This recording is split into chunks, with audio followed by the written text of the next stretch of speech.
बहुत समय पहले एक छोटे से राज्य में एक राजकुमार का जन्म हुआ। उसका नाम विराट था। वह बहुत ही प्यारा और समझदार बच्चा था।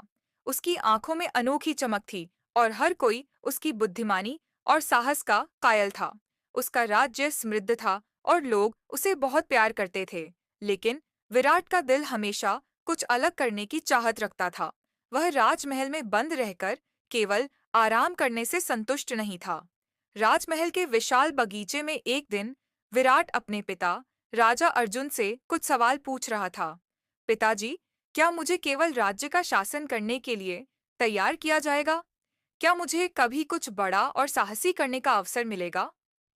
राजा अर्जुन हंसते हुए बोले, बेटा, एक दिन तुम्हें राज्य का उत्तराधिकारी बनना होगा। लेकिन तुम जैसे वीर और साहसी व्यक्ति के लिए दुनिया बहुत बड़ी है। तुम जितनी चाहो उतनी बड़ी दुनिया की यात्रा कर सकते हो। केवल तुम ही अपने भाग्य का निर्माण कर सकते हो। विराट के मन में एक नई इच्छा पैदा हुई।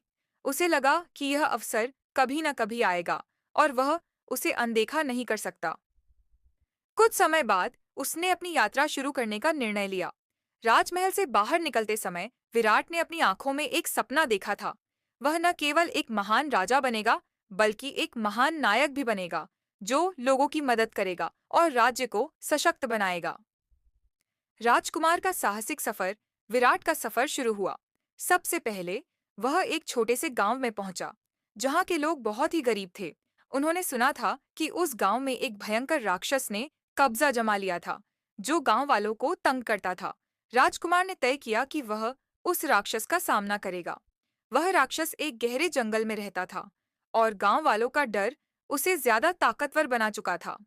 विराट ने जंगल की ओर रुख किया। रास्ते में उसे कई कठिनाइयां आईं, लेकिन उसने कभी हार नहीं मानी। जब वह राक्षस के पास पहुंचा, तो वह उससे बोला, तुमने इन लोगों को तंग किया है, अब तुम्हारा अंत आ गया है। राक्षस हंसते हुए बोला, तुम कौन हो जो मुझसे मुकाबला करोगे? विराट ने अपना धनुष उठाया और राक्षस से कहा, मैं एक राजकुमार हूँ और मैं किसी से नहीं डरता। लंबी लड़ाई के बाद विराट ने राक्षस को हराया और उसे जंगल से बाहर खदेड़ दिया। गांव वालों ने राजकुमार का स्वागत किया और उसे धन्यवाद दिया। राजकुमार की यात्रा जारी रहती है। विराट की यात्रा में अब एक नया उद्देश्य जुड़ चुका था। वह केवल अपने राज्य को ही नहीं, बल्कि पूरी दुनिया को बचाना चाहता था। वह और भी दूर दूर के देशों में गया, जहां उसने कई अन्य राक्षसों और अत्याचारियों से लड़ाई की।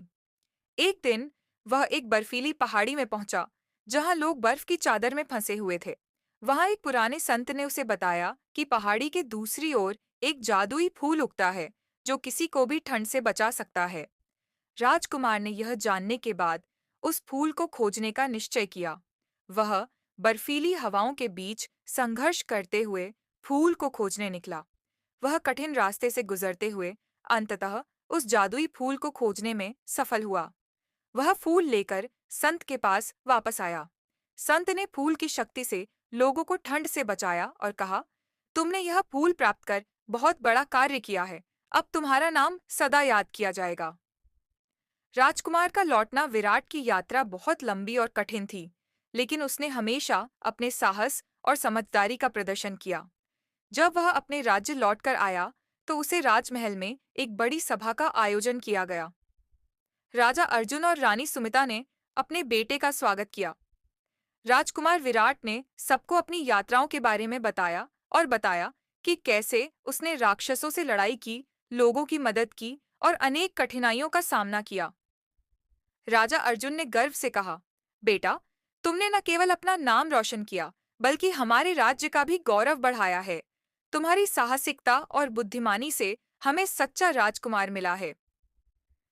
राजकुमार विराट ने अब समझ लिया था कि केवल राज्य की जिम्मेदारियां निभाना ही जरूरी नहीं है, बल्कि यह भी जरूरी है कि हम अपने भीतर के साहस और समझदारी को पहचानें और दूसरों की मदद करें।